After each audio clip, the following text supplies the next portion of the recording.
ABP news पर 12 से 2 देश के पॉलिटिकल शो के साथ हाजिर हूं रुमाना इसार खान। सियासी खबरों को डिकोड करने के लिए वरिष्ठ पत्रकारों का पैनल हमारे साथ मौजूद है। अभय दुबे जी, राकेश शुक्ला जी, अकुश श्रीवास्तव जी। लेकिन सबसे पहले आपको सीधे लेकर चलते हैं भारत मंडपम। प्रधानमंत्री नरेंद्र मोदी ने टेक्सटाइल इवेंट का उद्घाटन किया है। संबोधन प्रधानमंत्री नरेंद्र मोदी का सुनाते हैं आपको। कपड़ा चाहिए, किस प्रकार का कलर कॉम्बिनेशन चाहिए, किस प्रकार का साइज चाहिए, हम नहीं करते।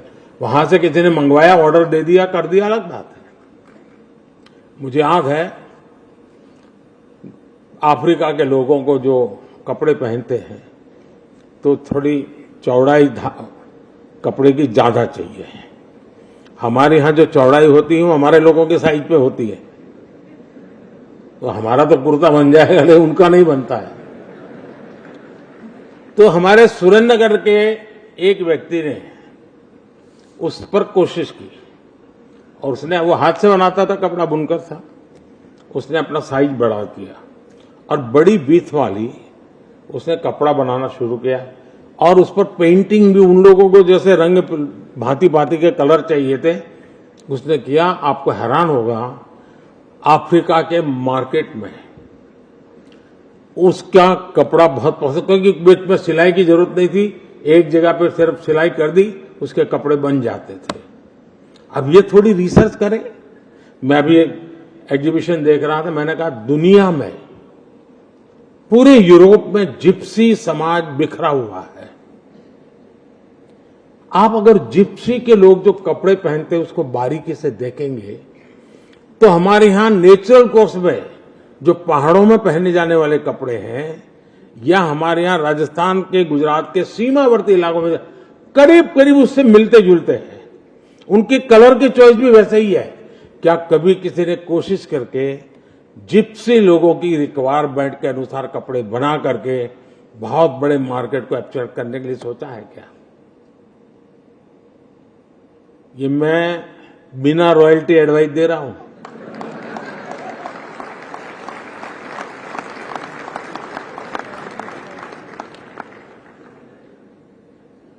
हमने सोचना चाहिए, दुनिया को इन चीजों की जरूरत है।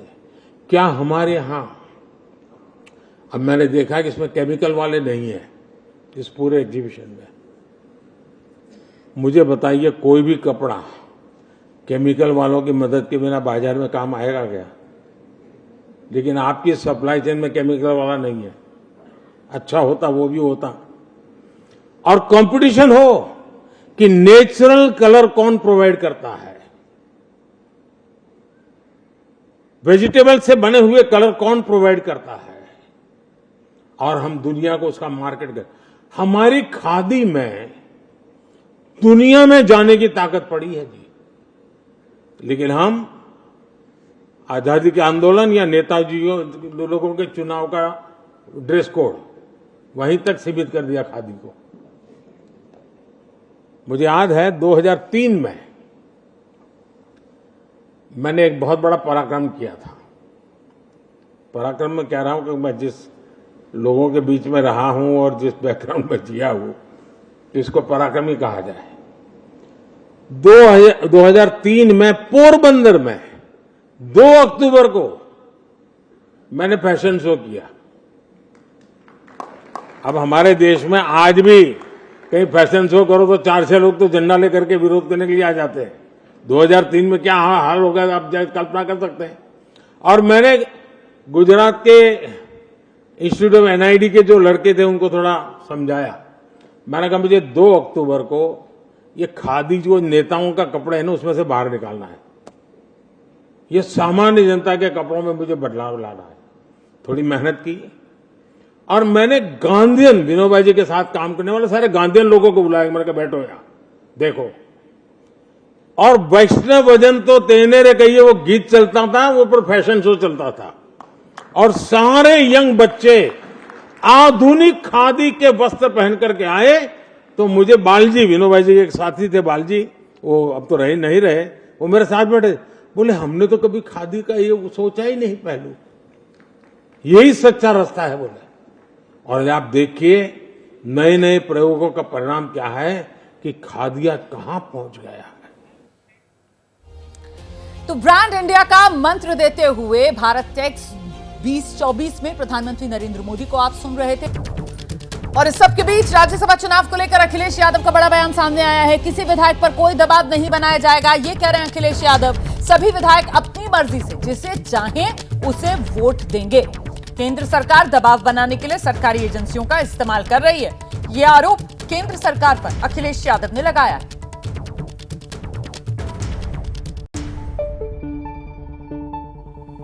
विधायक अपनी मर्जी से वोट डालेंगे, उन पे दबाव नहीं चलेगा, दबाव नहीं चलेगा। अखिलेश यादव को आप सुन रहे थे जो कह रहे हैं किसी तरीके का कोई दबाव काम नहीं आएगा, विधायक जो हैं वो अपनी मर्जी से वोट देंगे।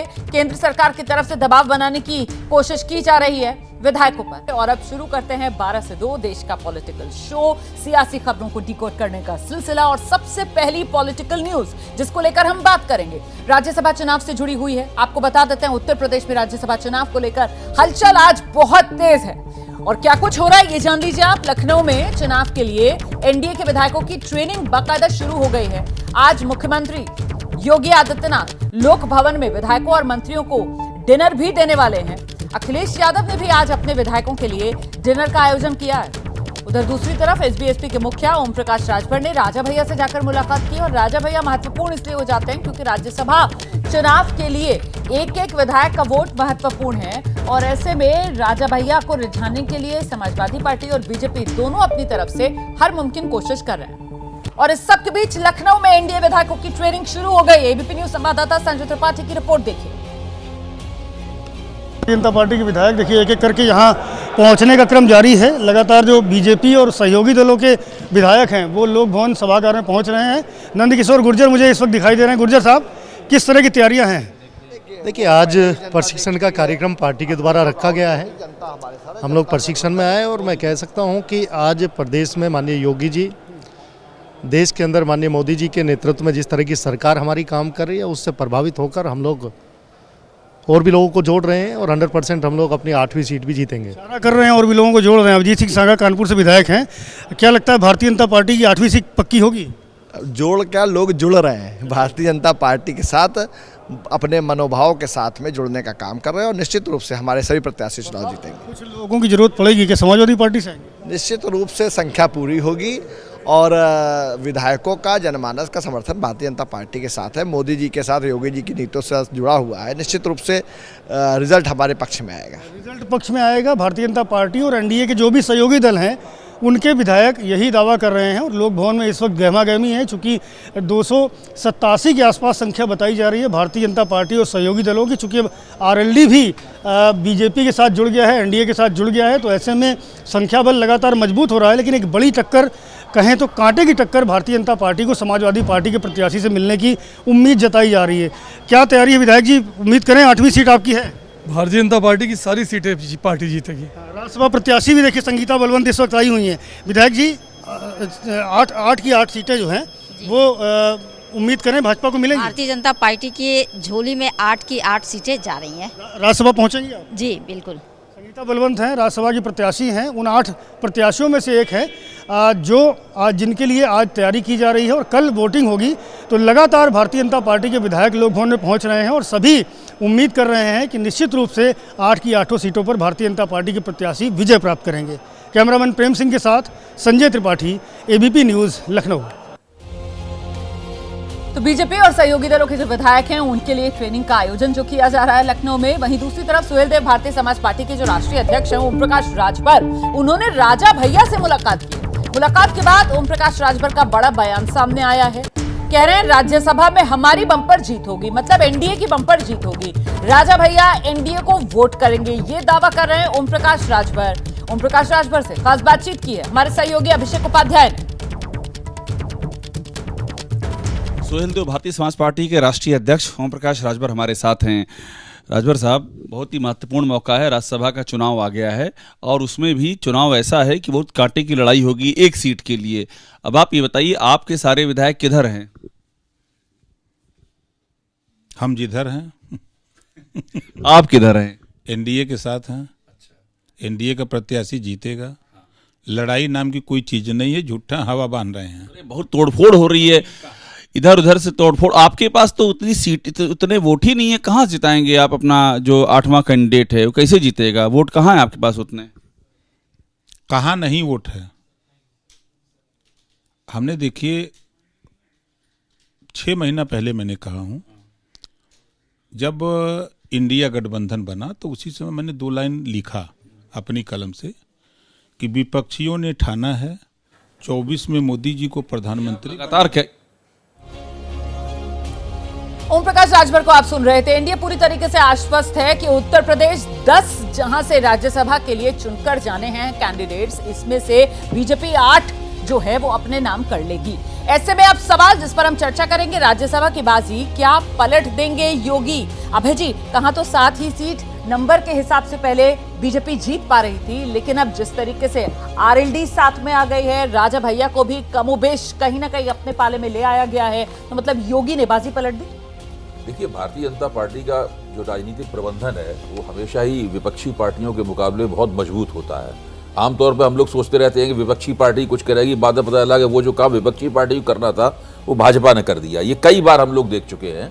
इसलिए अगर ज़्यादा ये सोचा जाए कि भाजपा ही इसमें कामयाब होगी तो वो ज़्यादा मुझे तर्कसंगत लगता है। जहाँ तक राजा भैया का सवाल है, समाजवादी पार्टी ने उनको अपने पक्ष में करने के लिए मेरा मानना है कि नरेश उत्तम अपने अध्यक्ष को उनके पास भेजा था। दोनों के बीच में बैठक भी हुई और उन दोनों ने मिलकर खाना भी खाया और उनकी तस्वीर जो जाहिर है कि जब उनके डाइनिंग रूम में वो लोग खाना खा रहे थे तो वो उनकी मर्जी से ही खिंची होगी, उनकी मर्जी से ही सोशल मीडिया पे गई होगी, तो वो तस्वीर भी गई। उसकी वजह से काफ़ी चर्चाओं का बाजार गर्म रहा। लेकिन अंततः राजा भैया जो है वो मुख्यमंत्री आदित्यनाथ जी के साथ बहुत गहराई के साथ जुड़े हुए हैं। मुझे नहीं लगता कि वो उनसे अलग जाए। बिल्कुल, तो मतलब पलड़ा जो है वो बीजेपी एनडीए का भारी नजर आ रहा है। राकेश शुक्ला जी। जी बिल्कुल, अभी जैसे अभय जी बोल रहे थे, राजा भैया की बात है। राजा भैया का वोट इसलिए भी महत्वपूर्ण हो जाता है क्योंकि 2 वोट यदि सपा के साथ गया तो सपा की मेहनत खत्म हो जाएगी और उसका जो तीसरा कैंडिडेट है वो जीत जाएगा। लेकिन यहाँ पे सबसे इम्पोर्टेंट ये है कि राजा भैया जो मुलायम सिंह यादव और शिवपाल जी के बहुत करीबी थे, आखिर वो समाजवादी पार्टी से दूर क्यों हुए? 2013 में अखिलेश जी की सरकार के समय पर एक हत्याकांड के मामले में उनसे इस्तीफा ले लिया गया।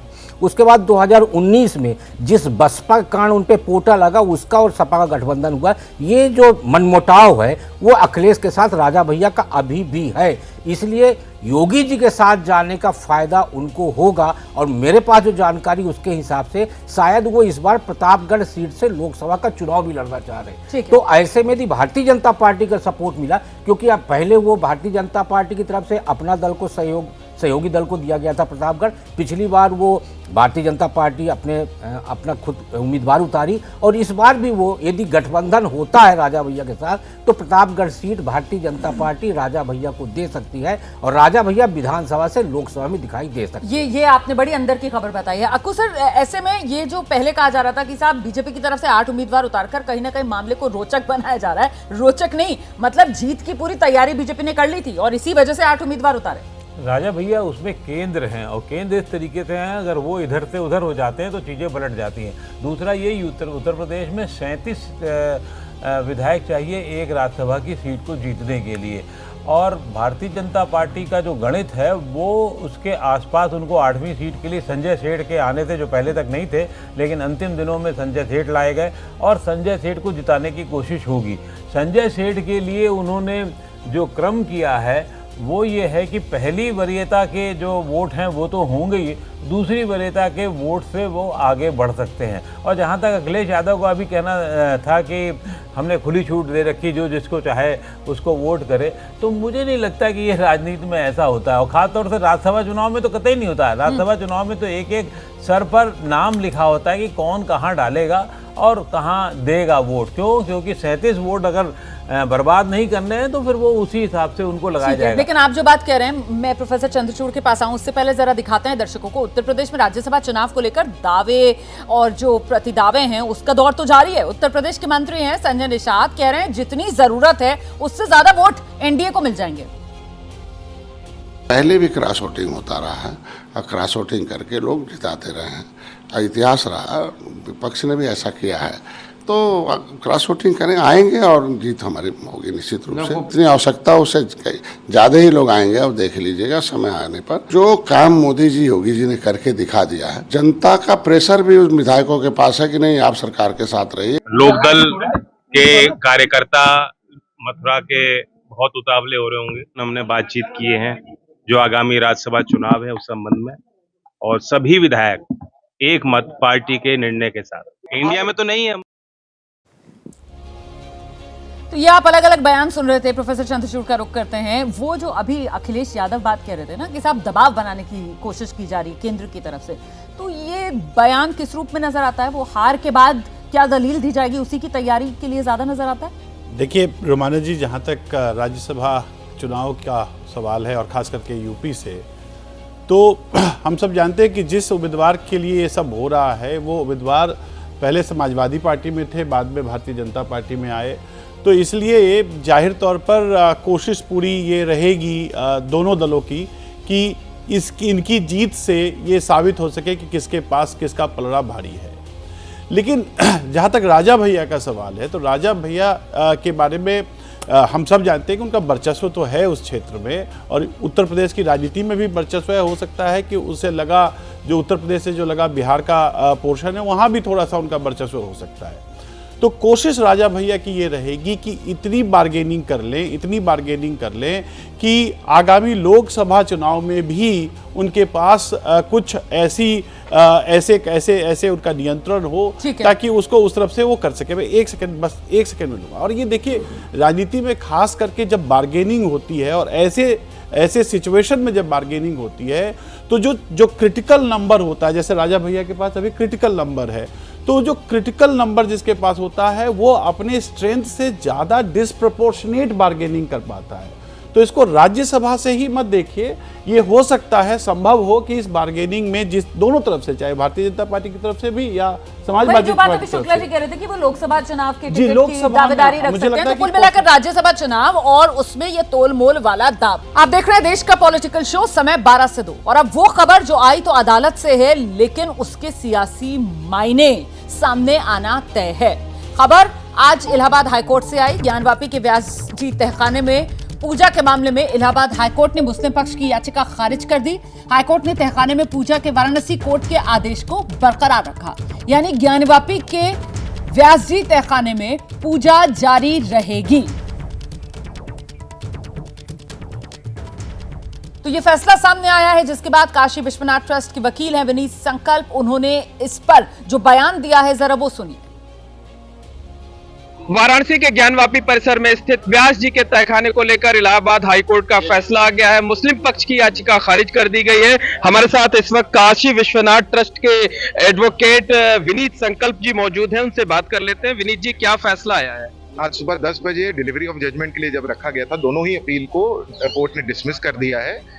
और जो 17 तारीख का आदेश था जिसमें से रिसीवर अपॉइंट हुए थे, डिस्ट्रिक्ट मजिस्ट्रेट को रिसीवर अपॉइंट किया था, उसको अपहेल्ड कर दिया है। एंड उसके बाद जिस 31 तारीख के ऑर्डर से जिससे पूजा तहखाने में शुरू हुई थी, जिसको काशी विश्वनाथ मंदिर ट्रस्ट के पुजारियों से कराने के लिए कहा गया था, उसको भी अफर्म कर दिया है। एज ऑफ नाउ दोनों ही अपीलों को डिसमिस कर दिया है। कंप्लीट ऑर्डर अभी अपलोड नहीं हुआ है, उसको अपलोड हो जाए तो हम लोग उसको देख के। अच्छा, इसका इम्पैक्ट क्या होगा आज जो आदेश है? अभी जो जैसे पूजा चल रही थी, जो यथावत चल रही थी, 6 पहर की पूजा, भोग राग इत्यादि हो रहे थे, वो कंटिन्यू रहेंगे। और इसको कोर्ट ने इसके आदेश के बाद वो पूजाएं अपने पुजारी द्वारा कंटिन्यू की जाएंगी। अच्छा, कोर्ट ने क्या कुछ कहा है अपने फैसले में? अभी तो प्रिसाइसली कोर्ट ने ये फैसला ही ऑपरेटिव पोर्शन ही बताया है कि दोनों अपीलें डिसमिस की जाती हैं।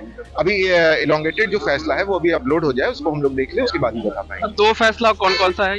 ये दो अपीलें फाइल हुई थी। पहले जिससे 17 तारीख को रिसीवर अपॉइंट हुआ था, और उसके बाद 31 तारीख को जो पूजा शुरू हुई थी तहखाने में, उसको चैलेंज करते हुए तो दोनों ही अपीलों को डिसमिस कर दिया है। अच्छा, मुस्लिम पक्ष की तरफ से क्या ग्राउंड दिए गए थे और फिर आप लोगों ने किस तरह से काउंटर किया था कि आप लोगों की बात को कोर्ट ने माना?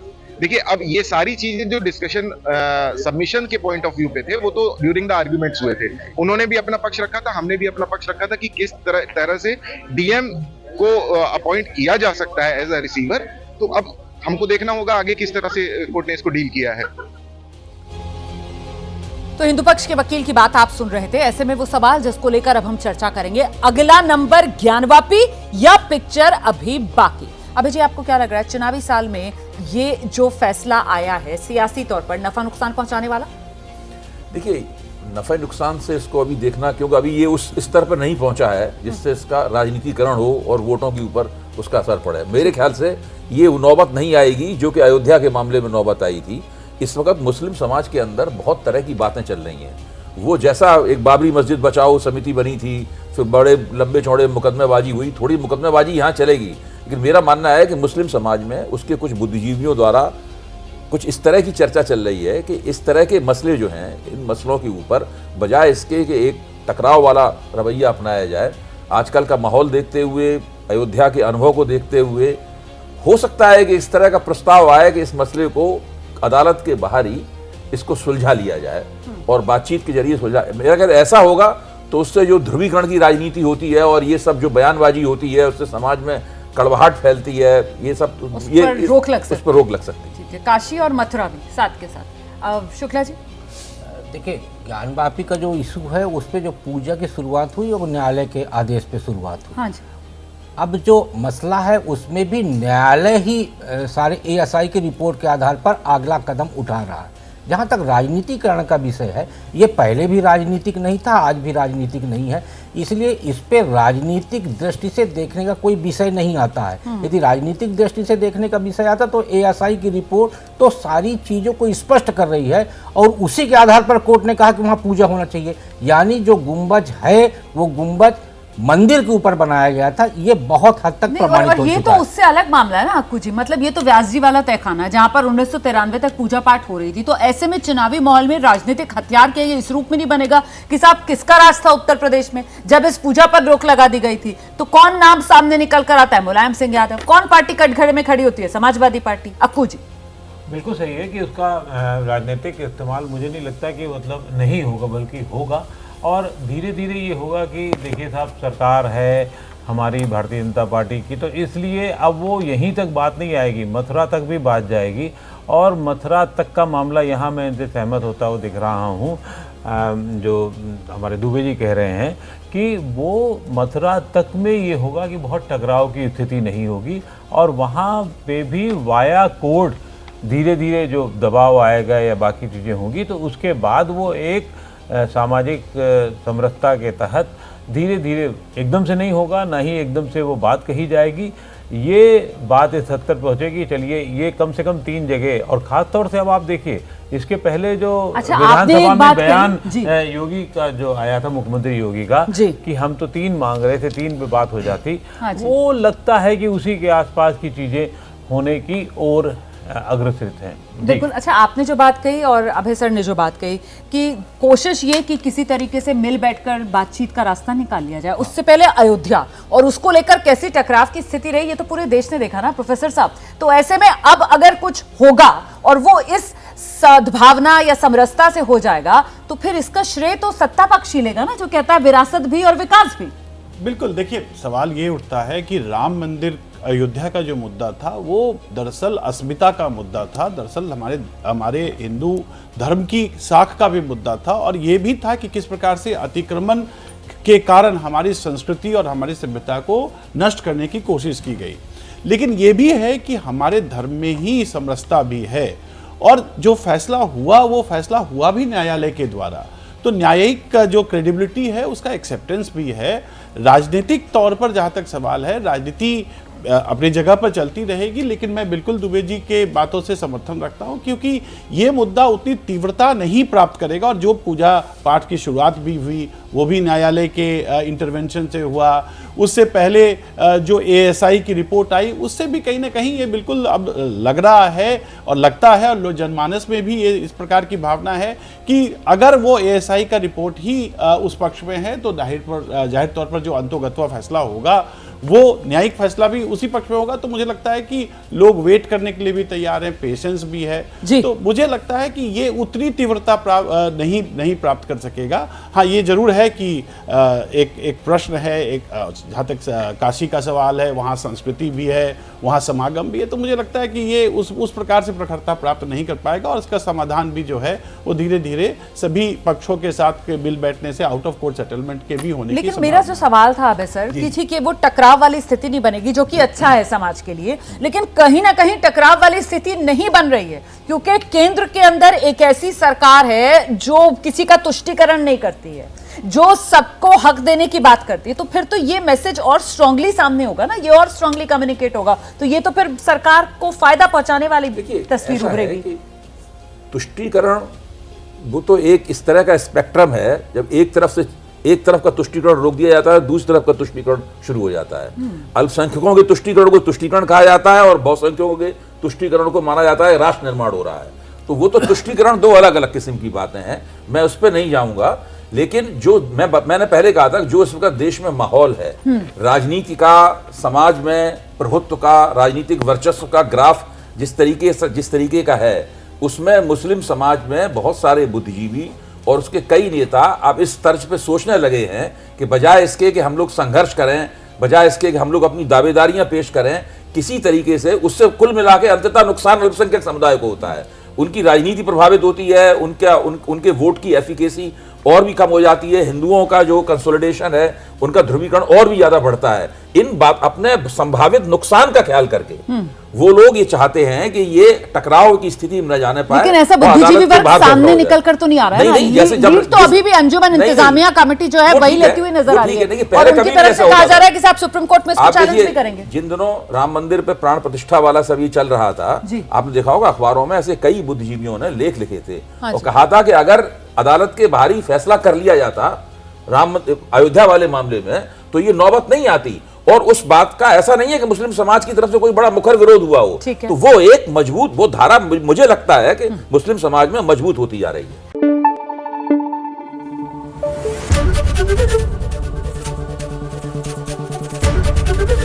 एबीपी न्यूज आपको रखे आगे।